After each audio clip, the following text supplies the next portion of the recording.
대학생 취업이냐, 창업이냐. 학교 공부는 기초를 닦는 과정이고 사회에 나와서는 현장 공부가 시작된다. 이론으로만 아는 지식은 진짜 실력이 아니다. 직접 부딪히고 부서지며 배우는 현장 속에서 진짜 실력이 만들어진다. 실력은 실습 속에서 완성된다. 그 실력이 나오면 사회는 반드시 그 사람을 스카우트한다. 이 세상에는 실력 있는 사람이 일할 자리가 없다는 법칙은 없다. 진짜 실력을 갖춘 사람은 명예퇴직이 없다. 그는 대우받으며 쓰인다. 앞으로의 사회는 학벌이 아니라 실력 사회다. 하버드를 나와도 실력이 없으면 낮은 일을 하고 지방대를 나와도 실력이 있으면 사회가 모셔간다. 학교 공부를 끝냈다고 공부가 끝나는 것이 아니라 사회에 나와서도 37세에서 40세까지는 현장 공부를 해야 한다. 20대에는 돈을 벌겠다는 생각보다 공부한다는 마음으로 사회에 발을 디뎌야 한다. 처음부터 직업인이 되려고 하면 안 된다. 사회에 나와서 받는 월급이 70% 충당되면 그것을 100%의 공부로 생각해야 한다. 돈을 목적으로 하지 말고 배우는 것을 목적으로 해야 한다. 사회는 돈 줄 사람을 기다리지 않는다. 일할 사람을 기다린다. 청년들이 일자리를 찾는다. 하지만 사실은 돈 줄 자리를 찾는다. 그래서 사회와 충돌이 생긴다. 일할 마음으로 사회에 나서면 길이 열린다. 돈 벌 마음으로 나서면 길이 막힌다. 조건이 아니라 실력으로 승부해야 한다.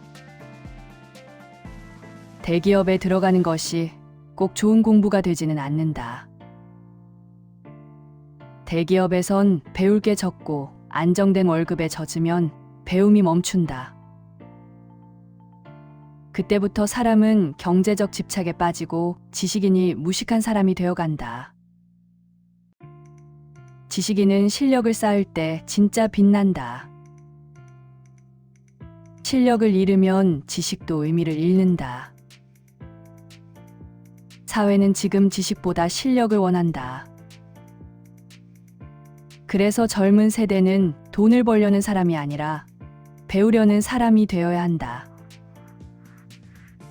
그때 비로소 사회는 그 사람을 필요한 사람으로 부른다.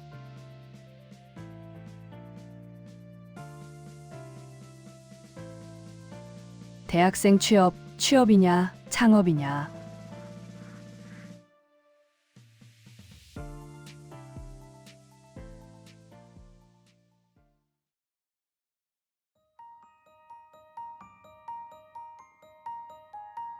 대학생 취업 임용시험. 창업은 경제적 기반이 있을 때만 가능하다. 창업하더라도 공부라는 태도로 접근해야 하며 단순히 성공을 목표로 하면 반드시 실패하게 된다. 앞으로의 시대는 바르지 않은 방법으로 성공할 수 없는 정법의 시대다. 대학을 나온 지식인이 다른 길을 가면 반드시 어려움을 겪는다. 창업은 경제적으로 뒷받침되는 보수적 집안의 젊은이에게는 공부의 연장으로 가능하지만 진보적 지식인이나 경제적 기반이 약한 집안에서는 절대 해서는 안 된다. 가난한 집에서 어렵게 교육받고 나온 자식이 무리하게 창업하면 자신뿐 아니라 가족까지 고생의 길로 들어선다. 이제는 체험을 위해 실패를 감수하는 시대가 아니라 이미 만들어진 사회 시스템 안에서 배워야 하는 시대다. 기업에 들어가면 이미 모든 기반이 마련되어 있다. 그 안에서 공부하듯 일하며 실력을 쌓는 것이 현명하다. 창업보다 더 값진 공부가 바로 조직 안에서 배우는 것이다. 앞으로의 사회는 시험 점수보다 실력 중심으로 평가되는 사회가 된다. 단순한 암기나 스펙으로는 시대를 이끌 수 없다. 면접은 단순한 지식 시험이 아니라 사고력과 사상을 평가하는 자리로 바뀌어야 한다. 기업이 원하는 인재는 외운 사람보다 생각할 줄 아는 사람이다. 컴퓨터가 외우는 시대에는 인간만이 사상을 가질 수 있고 그것이 곧 인간의 가치가 된다. 앞으로의 기업은 얼마나 성장할까 보다 얼마나 인류에게 도움이 되는가를 중심으로 평가받는다. 이제는 기업도 사람도 인간 존중의 사상을 가지고 움직여야 한다. 면접에서도 회사를 통해 사회와 인류에 어떤 기여를 할 것인가를 중심으로 평가받게 될 것이다. 그런 뜻과 철학을 가진 사람이라면 보상은 자연히 따라온다. 이제 사회는 성장의 단계를 지나 진정한 성숙의 단계로 들어가고 있다. 지적인 사고와 지적인 일을 통해 경제를 일으키는 시대다. 모두가 함께 잘 사는 세상은 욕심을 부려서가 아니라 각자가 실력을 쌓고 사상으로 연결될 때 만들어진다. 사람은 근기에 따라 한계가 있지만 그 한계를 넘어서면 욕심이 사라지고 평안해진다. 공부하고 성장하는 길 위에 있을 때 인생은 비로소 안정된다.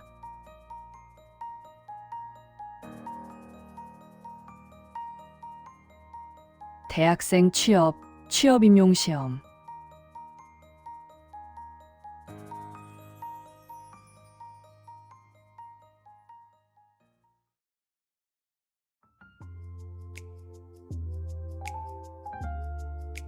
대학생 취업, 창업.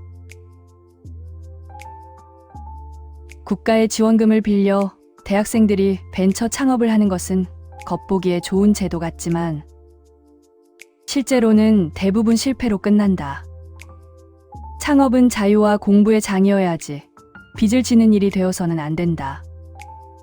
빚으로 시작한 창업은 결국 그 돈이 다시 기업가들의 손에 돌아가고 국민은 세금으로 또 그 빚을 메워야 하는 악순환이 생긴다.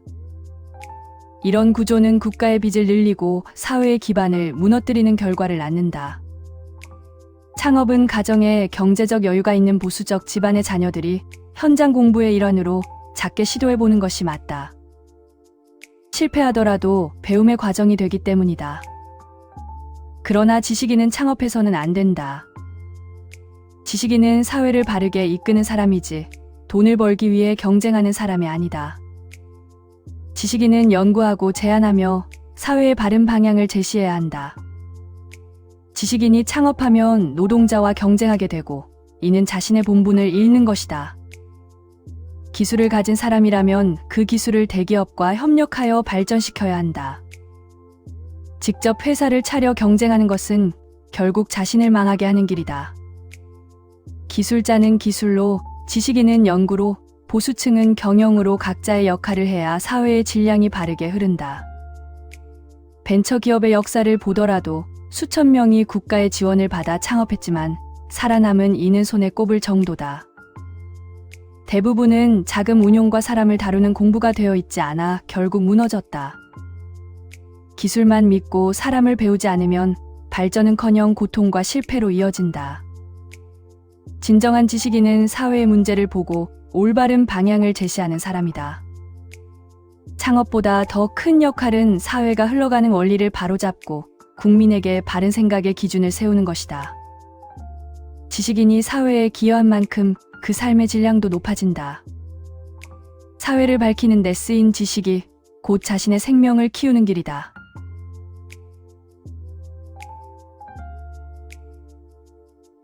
대학생 취업, 창업.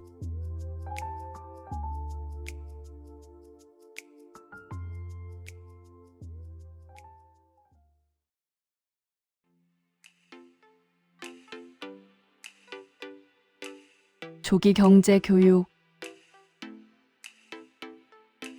아이의 경제 교육은 단순히 돈을 다루는 법을 가르치는 것이 아니라 어떤 기운 속에서 성장하느냐의 문제입니다.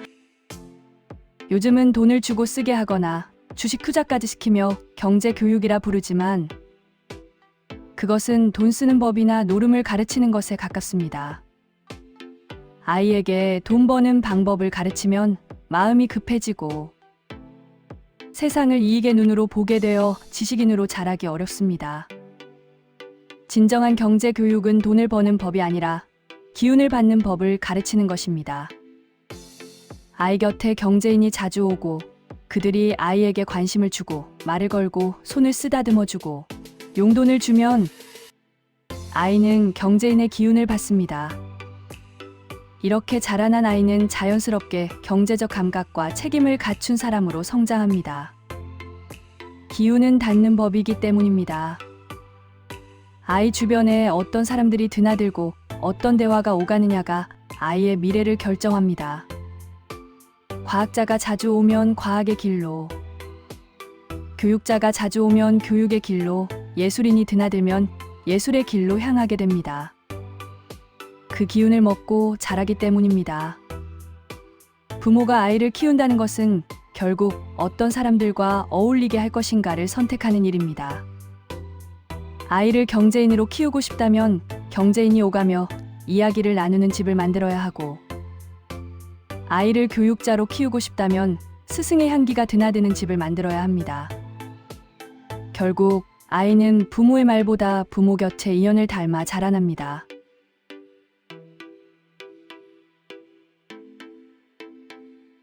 조기 경제 교육.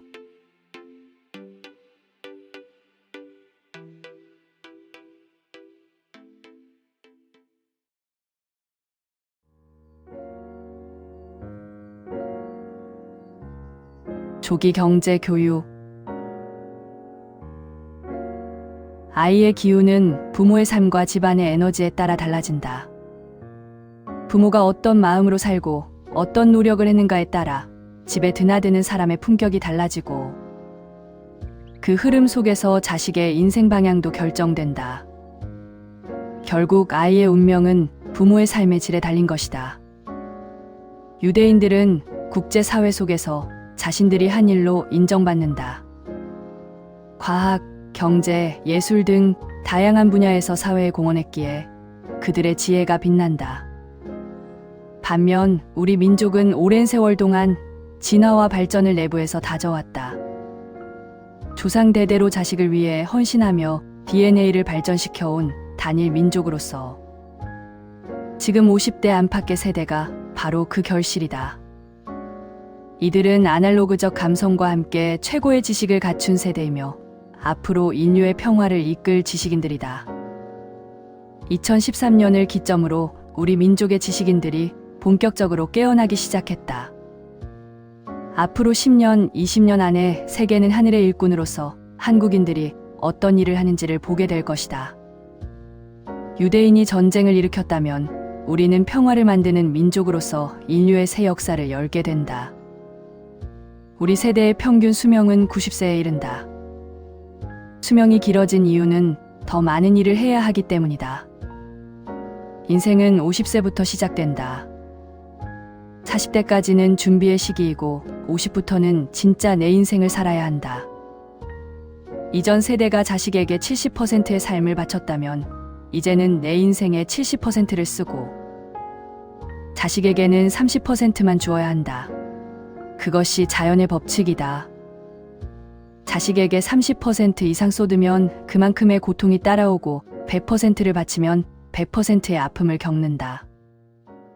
이제는 내 삶을 보람있고 뜻있게 살아야 한다.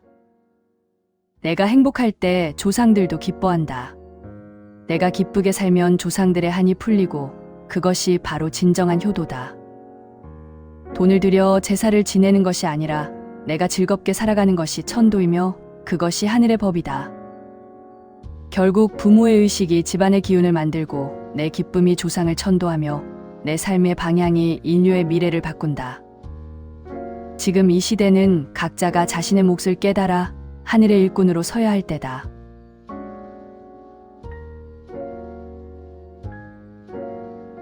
조기 경제 교육.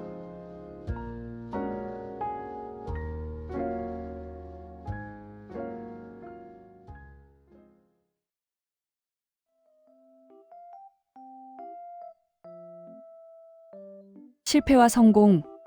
젊어서 고생은 사서도 한다. 실패는 성공의 어머니가 아닙니다. 실패는 무지할 때 생기는 현상이며 인류가 70% 성장하던 시절에는 실패를 통해 발전해 왔지만 이제는 실패 없는 시대를 향해 가야 합니다. 과거에는 시행착오를 통해 길을 찾았지만 지금은 지식과 법칙이 정립된 시대이므로 실패를 반복할 이유가 없습니다. 장사와 사업은 다릅니다. 장사는 생활을 일으키는 과정이고 사업은 완성으로 가는 길입니다. 장사는 1단계의 세상, 사업은 2단계의 세상입니다. 이제 사회는 2단계로 들어섰고 실패 없이 법칙대로 가야 하는 시대가 되었습니다. 젊은이들이 일부러 고생을 사서 할 필요는 없습니다. 예전에는 무식한 세상에서 몸으로 배웠지만 이제는 고등교육이 기본이 되는 시대입니다. 쇠를 깎고 신문을 돌리던 시절은 지나갔습니다. 앞으로는 지식을 통해 세상을 설계하고 뜻과 보람 있는 일을 찾아야 합니다. 돈을 벌기 위해 사는 것이 아니라 인류가 행복하게 살 수 있는 세상을 만들기 위해 살아야 합니다. 세상에는 이미 돈이 충분히 만들어졌고 이제는 사람답게 사는 세상을 여는 것이 우리의 역할입니다. 인본 시대는 사람이 주인이 되는 시대입니다. 비굴하거나 비참하게 사는 세상이 아니라 서로가 즐겁고 행복하게 사는 세상으로 나아가야 합니다. 이를 위해 부모 세대는 헌신했고 그 결과 오늘날의 지식 사회가 만들어졌습니다. 지식은 사람을 사람답게 만드는 힘입니다. 무식하면 사람으로 살 수 없고 지식을 갖춘 사람이 비로소 사람답게 세상을 이끌 수 있습니다. 이제 우리는 고생이 아닌 지식으로, 실패가 아닌 법칙으로 세상을 사람답게 만들어가야 합니다.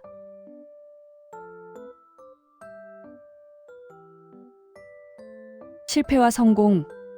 젊어서 고생은 사서도 한다.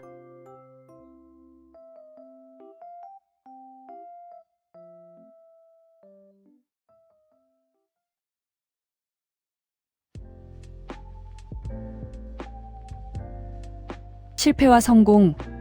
젊어서 고생은 사서도 한다.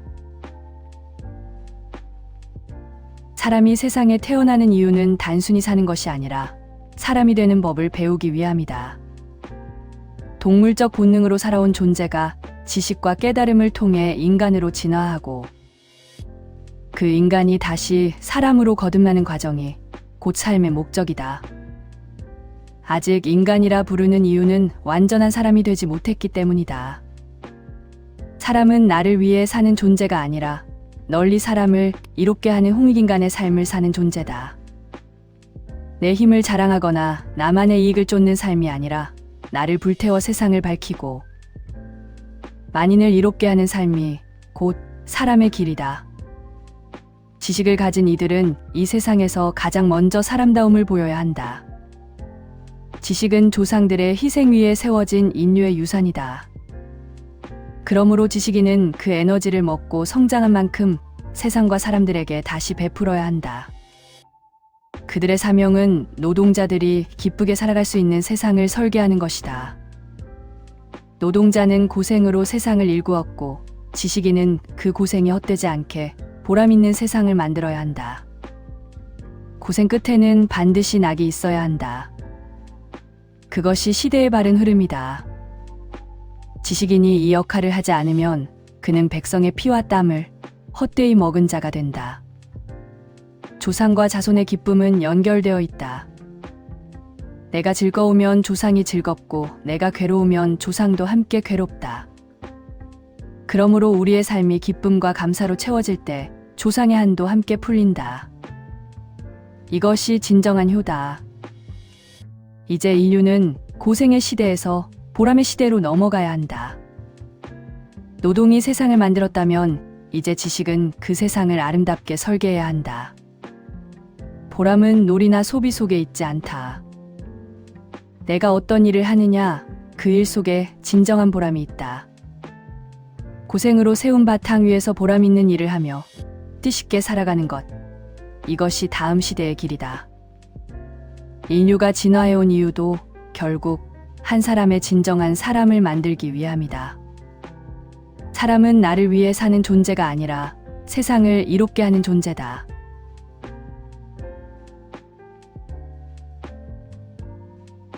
실패와 성공, 젊어서 고생은 사서도 한다.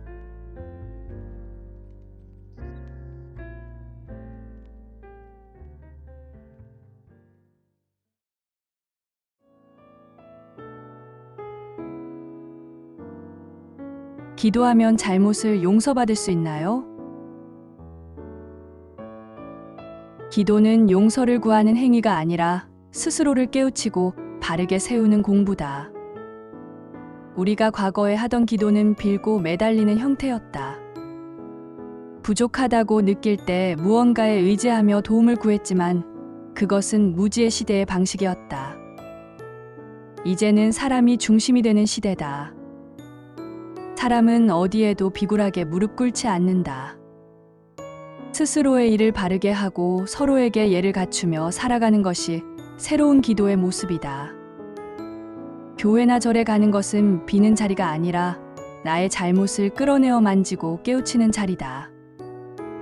일상 속에서 한 주간 잘못한 것을 돌아보고 그것을 바로잡아 다시 바르게 살겠다는 다짐이 참된 기도다. 신은 멀리 있지 않다.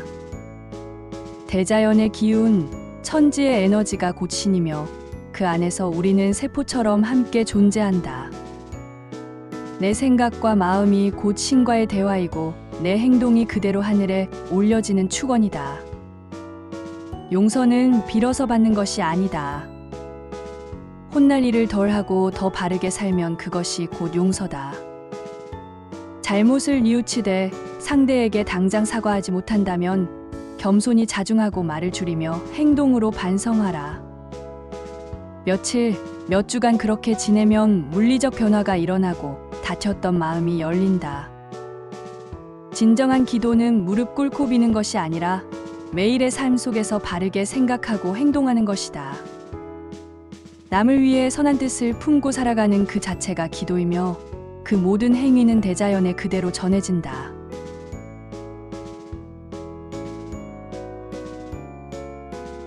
기도하면 잘못을 용서받을 수 있나요?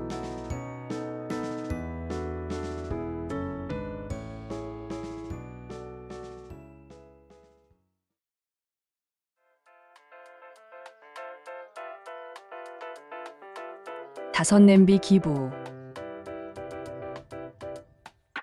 서울 명동의 자선 냄비에 익명으로 1억 원이 넘는 돈을 넣은 일은 잠시 훈훈하게 느껴질 수 있지만 이런 일이 자주 일어나서는 안 됩니다. 자선 냄비의 본래 뜻은 큰 돈을 내는 것이 아니라 누구나 함께 참여하며 마음을 나누는 데 있습니다. 아이부터 어른까지 100원, 1000원을 모아 동전이 떨어지는 땅그랑 소리를 내며 따뜻한 마음이 퍼지는 것이 자선 냄비의 진짜 취지입니다. 거액을 넣으면 순간은 감동이 있을지 몰라도 그 정신이 흐려집니다. 헉, 소리는 따뜻함이 아니라 취지를 잃은 소리입니다. 자선 냄비는 누군가의 선행을 과시하는 자리가 아니라 닫고 소박한 참여를 통해 모두의 마음을 일깨우는 자리여야 합니다. 큰 돈을 내고 싶다면 자선 냄비가 아니라 직접 어려운 이웃을 찾아가 도움의 손길을 나누고 그들과 함께 배움과 변화의 길을 열어주는 것이 옳습니다. 그렇게 하면 나도 배우고 상대도 살아나는 진짜 기부가 됩니다. 또한 사회의 문제를 해결하려면 정부나 제도를 비난하기보다 국민 스스로가 깨어서 나라를 바로 세우는 노력이 필요합니다. 정부는 국민의 얼굴이며 국민이 성숙해야 정부도 바르게 갑니다. 훈훈한 사회는 거액의 기부로 만들어지는 것이 아니라 모두가 함께 손을 내밀어 작은 정성을 모을 때 이루어집니다. 그것이 진짜 따뜻한 사회이고 진정한 자선의 길입니다.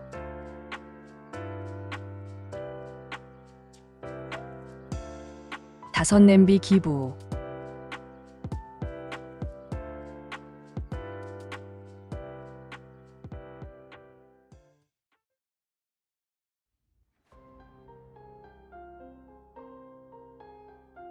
동지불공의 참된 의미.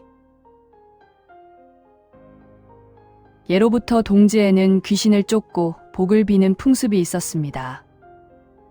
팥죽의 붉은색을 피의 색과 같다고 여겨 잡기를 물리친다고 믿었고, 조상이나 신에게 빌며 애군을 막고 복을 구했습니다. 그러나 이것은 지식이 부족하던 시대의 방편이었습니다. 오늘날은 지식사회이며 정법시대입니다. 이제는 귀신에게 빌거나 비굴하게 매달리는 사만이 행동을 할 때가 아닙니다. 우리가 바르게 살면 애군이 오지 않습니다. 바르게 살지 못하고 분별을 잘못해 흐트러지면 어려움이 생기고 그때마다 빌러 다니게 되는 것입니다.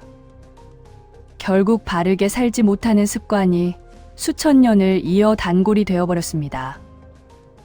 애군은 외부에서 오는 것이 아니라 내가 바르게 살지 못해 오는 것입니다. 인연을 잘못 대하고 해야 할 일을 바르게 처리하지 못하면 어려움이 닥칩니다.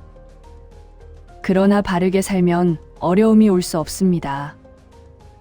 바르게 살고 바르게 분별하면 귀신이 달라붙지 않습니다. 따라서 동짓날에는 빌러갈 것이 아니라 공부해야 합니다. 왜 조상님을 빌어야 하는지, 왜 우리를 빌어주는지 그 원리를 알아야 합니다. 바르게 살면 천당에 가지만 바르게 살지 않으면 아무리 빌어도 천당에 갈 수 없습니다. 사찰에 가서 비는 것은 무식한 짓입니다. 사찰은 비는 곳이 아니라 배우는 곳입니다. 절은 방편이었습니다. 옛날에는 무식하고 힘들 때 절하며 마음을 다스렸지만 이제는 깨우침의 시대입니다.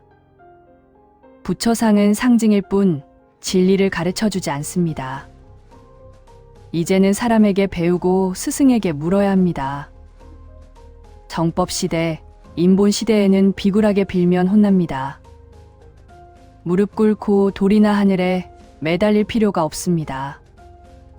하늘은 이미 우리 안에 있고 대자연의 에너지는 언제나 우리를 돕고 있습니다. 동지의 팥죽은 단순한 제의가 아니라 영양을 보충하고 가족이 함께 화합하는 방편이었습니다. 제사 또한 조상이 가족이 화목하길 바란 마음에서 비롯된 방편입니다. 이제는 귀신에게 절하지 말고 하늘에 매달리지 말고 배우고 깨닫는 삶을 살아야 합니다. 정법시대의 동지는 비는 날이 아니라 공부하는 날입니다. 바르게 알고 바르게 살고 바르게 나아가는 날입니다.